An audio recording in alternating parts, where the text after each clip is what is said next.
শিলাবৃষ্টি, বাতাস, সে সময়ে আজকের যিনি প্রধানমন্ত্রী এবং বাংলাদেশের পাঁচবারের নির্বাচিত প্রধানমন্ত্রী শেখ হাসিনা যখন তিনি অবতরণ করলেন লাখো কোটি জনতার উদ্দেশ্যে, তখন তিনি অশ্রুসিক্ত নয়নে বলেছিলেন, মোর নাম এই বলে খ্যাত হোক, আমি তোমাদেরই লোক, আর কিছু নয়, এই হোক শেষ পরিচয়।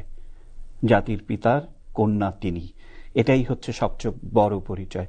আমরা আজকে সেই বিষয়গুলো নিয়ে একটু কথা বলতে চাইব। তিনি যদি না ফিরতেন তাহলে এই দেশের কি পরিস্থিতি ঘটত। তিনি ফিরেছেন, এখন আমরা কোথায় রয়েছি। বাংলাদেশ টেলিভিশন এই মাননীয় প্রধানমন্ত্রী শেখ হাসিনার স্বদেশ প্রত্যাবর্তন দিবসকে 5টি ভাগে ভাগ করেছে, অর্থাৎ 81 থেকে 2024 পর্যন্ত 5টি ভাগে আমরা 5টি অনুষ্ঠান প্রচার করছি। আজকে যাদেরকে আমন্ত্রণ জানিয়ে